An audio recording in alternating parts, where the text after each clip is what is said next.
Today, I released every quarterback in the NFL playoffs. So that means all 14 quarterbacks are sitting in free agency ready to sign to any team. Because I thought, why do a playoff prediction video that's going to be outdated instantly when we can add some chaos and make these playoffs even more interesting? So starting in the AFC, we got the number 1 seed Broncos, who went 14-3 with Bo Nix. But for this video, they're getting an upgrade because they signed Matt Stafford. Then we got the number 2 seed Patriots, who also went 14-3 with Drake May, and they're actually going to get a pretty good replacement with Sam Darnold. Then we got the number 3 seed Jags, who are going to replace Trevor Lawrence with Justin Herbert. And the last division winner Pittsburgh Steelers snuck into the playoffs at 10-7, and they're going to go from old man Aaron Rodgers to Mr. Irrelevant Brock Purdy. Next, the 5 seed Texans are going to get Bryce Young, and the 6 seed Bills might have got the biggest downgrade, going from Josh Allen to Jalen Hurts. I don't think any Bills fan would make this swap, but in fairness, Hurts does have the Super Bowl ring, so maybe downgrade is a little disrespectful. And lastly, the Chargers are going to go from Justin Herbert to Jordan Love. So now moving to the NFC, we'll obviously start with the number 1 seed Seahawks, who are going to get Trevor Lawrence to be their QB for these playoffs. Then we got Ben Johnson's Bears, who got the 2 seed, going 11-6, getting Josh Allen. Then we got the 3 seed Eagles, who went 11-6, getting CJ Stroud. And the Panthers got the 4 seed, and you could argue they're getting a pretty good upgrade, going from Bryce Young to Bo Nix. Then we got the 5 seed Rams, who went 12-5, getting Caleb Williams. And the 6 seed 49ers also went 12-5, and they're getting one of the best young QBs in the league with Drake May. And last up, we got the Packers, who got the 7 seed. They're going to bring back their former Hall of Fame QB, Aaron Rodgers, for one last playoff run, which is actually a great way to mention that he's going to get to play with Micah Parsons, because for these playoffs, injuries are off. Because, like, why would I have them on? We're here to have fun. And we'll start in the wild card with the Packers versus Bears. And the Packers got the ball first in this game, but Aaron Rodgers made a costly mistake, throwing an easy interception to Kevin Byard. So that sets the Bears up at the 35. So they're pretty much guaranteed to put up points on this drive, but Allen's going to throw and only gain a few. So the Bears are going to have to settle for 3 to get on the board first. And now midway through the second quarter, Josh Allen is going to throw an interception of his own right to Rashawn Gary. That's a turnover each for him, but let's see what the Packers can do on this drive. Hopefully they can put up points. So now we hit the 2-minute warning as the Packers got the ball at the 45, and they easily pick up a first down on Tucker Kraft. That got him to the 18 as we got a minute 15 to go in the half, and it's going to be another catch by Kraft. Bears use their first timeout, so they're trying to save a little time, but Kraft's going to grab this touchdown to give the Packers the lead. He was a one-man wrecking crew on that drive, and that's going to take us into the fourth quarter as they hand off to Swift again, but Micah Parsons is there to stop him in his tracks. But they were able to break it up, so it's 3rd and goal from the 13, but Loveland's able to grab this one for the touchdown. Well, on the next drive, the Packers scored instantly on a 77-yard touchdown. So it's right back to the Bears, who now find themselves down by 4, but they got the ball with just over 2 minutes to go from the 44, and Allen's gonna throw another interception, so the Packers got the ball. And it's the new signing, Trayvon Diggs, who actually is the one to grab it. So now the Packers just need a couple first downs here, and this game's gonna be over. Bears got 1 timeout remaining. It's 3rd and 5. Rodgers is gonna actually take a shot to the end zone, and oh my god, it's caught by Romeo Doubs to extend the Packers lead and give them the 21-10 win. Aaron Rodgers still owns Chicago. So next up, we got the Bills versus Jags, and the Jags got the ball first in this game, but Justin Herbert's gonna throw a costly interception right to the Bills linebacker. The Jags were driving down the field, but that interception stops them quick. So now let's see if Jalen Hurts can turn it into points, because they're at the 26, and Hurts throws and hits Shakir, who's gonna get all the way down to the 5. Hurts keeps the drive alive, and it's a play action. I thought that was a run, but instead it's a touchdown to Josh Palmer to give the Bills the first points in this game. Now they're at the 12 with 1 timeout and 45 seconds, and he throws and it's caught inside the 5, but they didn't call timeout, so the clock's hitting 10 seconds. Now it's 3rd and goal with 6 seconds from the 7. Herbert's gonna throw. He's got time, but he's gonna get sacked by Joey Bosa, so they won't even get off the field goal attempt. So now jumping ahead to the end of the 4th, the Bills got the ball at the 37, but Hurts is gonna run on 3rd down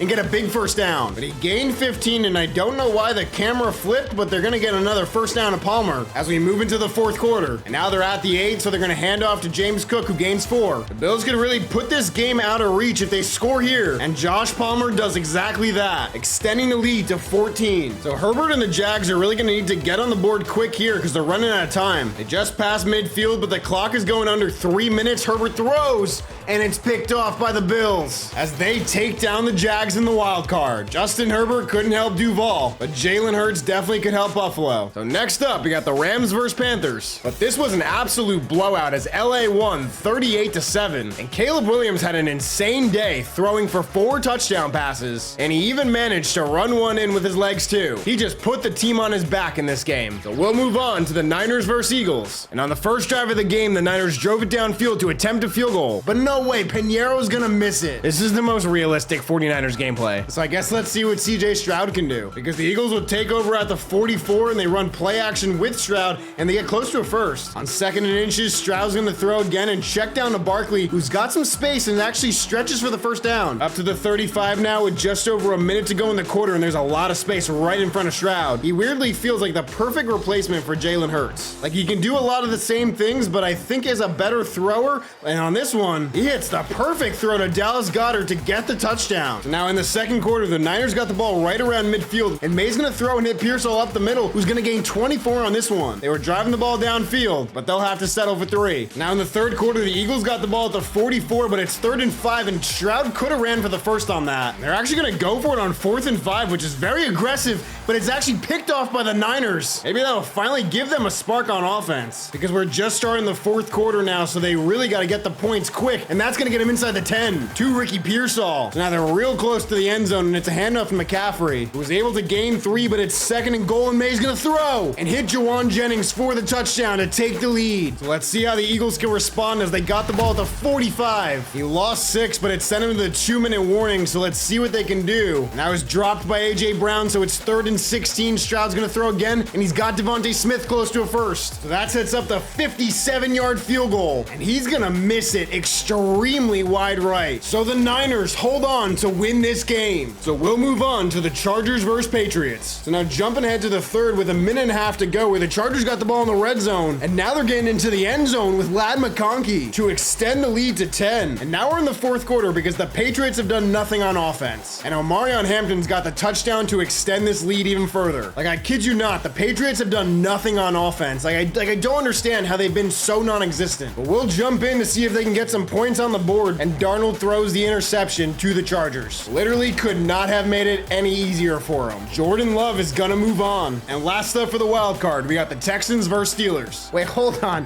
Has Snoop Dogg always been in the Steelers intro? I feel like I've never seen this before. Anyway, Bryce Young and the Texans got the ball first. So now they're at the 14, and Young's gonna throw again, and he steps up, and he's got another first down. So that puts him at the 2-yard line, and it's a screen pass to Mixon, and he's gonna walk in for the touchdown to put the Texans on the board first. So now in the second quarter, Brock Purdy and the Steelers got the ball at the 42, but now it's 3rd and 7, and he's gonna throw, and he's got time, and he's gonna lob it up deep, but it's gonna be picked off by Derek Stingley Jr. This Texans D is just insane. So they're at the 16 with a minute 15 to go, and it's a quick pass to Schultz, who's gonna get close to a first. And now it's 3rd and 3 from the 9, and Young's gonna throw to the end zone, and it's nearly picked off. So the Texans are just gonna have to settle for 3 to extend the lead to 10. But now late in the 3rd quarter, it's 3rd and 22 for the Steelers, but Purdy's gonna hit Metcalf, who's actually gonna pick up the first down on this play, getting all the way down to the 1. He keeps the drive and their season alive here, and Washington's got the touchdown on the fullback handoff. But the Steelers D will need a stop. It's 3rd and 7 in the 4th quarter, and Young gets hit as he throws. So the defense did their job, and now the offense has to do theirs. They got 4 minutes and 3 timeouts to put a field goal up on the board. Purdy's gonna throw deep here, and he's got Metcalf up the seam, who's gonna go all the way in for the touchdown. So now the pressure moves over to the Texans as they're down by 4 with 2 minutes to go in this game. And they've got it to the 34, and it's a handoff to Mixon, who's gonna gain maybe 5 or 6. Actually pushed his way forward to gain 8, but they're not calling timeout. Young's gonna run, and he's gonna pick up a first down on his own. And they use that first timeout as they're at the 18, and it's a screen pass to Mixon, who's got space in front. He gained 7 and got out of bounds, and Young's gonna throw again, and it's caught by Nico Collins inside the 5. Down to 1 timeout now as they're at the 3, but it's a screen to Mixon, and he drops it. So now it's 3rd and goal from the 5 with 30 seconds, and Young throws, and it's dropped by Tank Dell. So now it's 4th and goal. The season's on the line, and Young's gonna get hit as he throws. So the Steelers come back to win this game. So we'll move on to the divisional, starting with the Chargers versus Broncos. And the Chargers got the ball first in this game, and they're gonna get a big first down here with Hampton, who might actually go for a touchdown. At the 7 here, so let's see if the Broncos can keep him out, and Hampton's gonna get in to pick up the receiving touchdown and the first points of the game. So now we're in the second quarter with them still in their first drive, and this is the first time we're actually seeing them play. But now they're at the 1-yard line, and they hand off with Dobbins. He lost 2 yards, and it's another handoff to Harvey. No, it's a read option to Stafford, and he actually takes it in for the touchdown himself. And the Chargers went 3 and out, so the Broncos got the ball with a minute to go before halftime, and they picked up a first down, so they were able to spike it. So now Stafford's gonna throw it, and Evan Ingram's got the touchdown. Late in the third quarter, the Chargers added a field goal, so they're only down by 4. But with just over 3 minutes to go in this game, the Broncos have got the ball inside the 10. They're at the 6, and the Chargers have actually drawn a flag, and they're actually offsides, which actually worked in their favor because it stopped the clock, and it's a handoff to Dobbins, who got to the 1, but now it's 3rd and goal, and it's a quick pass for the easy touchdown to Troy Franklin. So the Broncos win this game and move on. And we move on to the Niners versus Rams. And they're tied at 7 with 2 minutes to go in the third quarter, and the Rams got the ball inside the red zone. And now inside the 10 after that Kyron run, and Williams is gonna throw on this, and he's gonna run and find space, and actually he's gonna gain 5 yards. Looked like he was gonna get sacked, but now he's gonna throw on 2nd and goal. And Puka Nacua is able to grab this one to give them the lead. And they've held that lead till late in the 4th, but the Niners got the ball at the 19, and May's going to the end zone, but it's dropped by Pearsall. So now it's 4th and 9. They don't need the touchdown. They just got to pick up the first,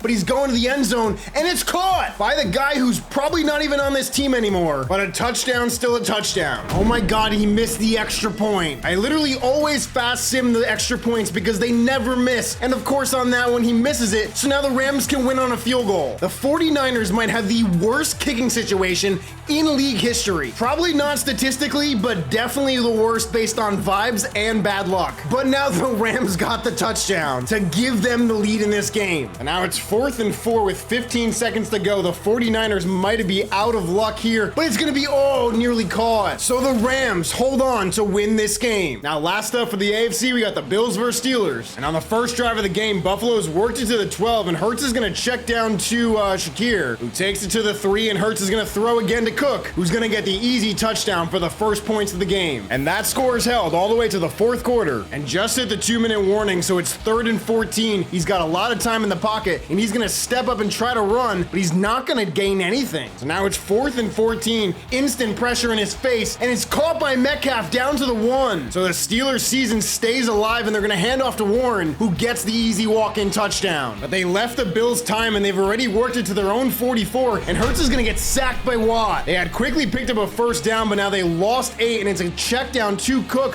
who's gonna get out of bounds. He got him back to the 45, but it's 3rd and 10 with 30 seconds to go, and this is caught by Palmer, who gets out of bounds at the 27. So now they're definitely in field goal range, and they only have 1 timeout, so they gotta be smart. And they ran all the time off so they can put up a kick as time expires. So win the game and take down the Steelers. And last up for the NFC, we got the Packers versus Seahawks, but the Seahawks blew them out 41-14. This was an easy day for Trevor Lawrence, so that means they're going to the NFC Championship to take on the LA Rams. And in the third quarter, they're tied at 7, where the Seahawks got the ball. But now it's 3rd and 4 from the 34, and it's a handoff to Walker, who's short. So the Seahawks are going to do the smart thing and just take their 3 points. And the Rams' next drive has taken us into the 4th quarter, but now they're going to pick up a first down to Devontae Adams, getting inside the 15. But now it's 3rd and 4 from the 5 for the Rams, and Caleb's thrown to the corner of the end zone, but it's not going to be caught by Kyron Williams. So the Rams got to just settle for 3 to tie this game up. And the Seahawks fumbled on their next drive, so the Rams got the ball already at the 25. Caleb's going to step up. Looks like he could run, and he is going to take off and gain 7. And now it's 3rd and 1 for the Rams, and they're going to pick it up with Kyron Williams getting inside the 5. And now there's a minute 20 to go from the 1, and he's going to punch it in for the touchdown to give them the lead. So now the Seahawks got 3 timeouts and a minute 15 to go the entire length of the field, and Lawrence is going to step up and throw, and he's going to hit Cooper Kupp, instantly flip the entire field, and they still have so much time to work with, and Lawrence is going to step up again and get 8 on this run. And now it's 3rd and 2 from the 24. He throws quick, and it's caught. And they didn't use that last timeout, so there's about 20 seconds left, so now they're going to throw again, and it's caught by Kupp, who gets in for the touchdown. And no way, they're actually going for 2. This is a very bold choice, and Lawrence throws, and he hits JSN for the 2-point conversion. So the Seahawks are going to the Super Bowl. But will they face the Bills or Broncos? And in the second quarter, this game's tied at 7 right before half. And now it's 3rd and 8 for the Broncos from the 21, and Stafford's gonna throw, and he's actually gonna get the first down to Troy Franklin, who found some space. That got him all the way to the 7. It's a screen pass right back to him, and he's got space in front of him, and he dives to get in for the touchdown to give them the lead. But the Bills have worked it to the 45 as the clock goes under a minute, and that's caught. Keon Coleman gets all the way to the 21. So the Bills are just gonna have to settle for the field goal and take their 3 points. Now, midway through the third quarter, they're right back in the red zone, and it's a screen pass to Cooks, who's got space in front, and he's gonna go all the way to get in for the touchdown. On their next drive, the Broncos worked it to the 17, but it's 3rd and 5, and they're able to convert with Ingram, who's gonna get all the way in for the touchdown. And the Bills find themselves down by 4, so they need the touchdown, and they still have about 2 minutes to work with and 3 timeouts as well. Now they're up to the 33 with a handoff to Cooks, who's gonna find a hole and pick up a first down. And the Bills very quickly use their first timeout, and Hurts is gonna get sacked by Nick Bonito to lose 6. And after that, they don't call timeout, so there's a minute 15 to go, and Hurts is gonna step up and get sacked again. So it's 4th and 13. The season's basically on the line here because the Bills only got 1 timeout, and it's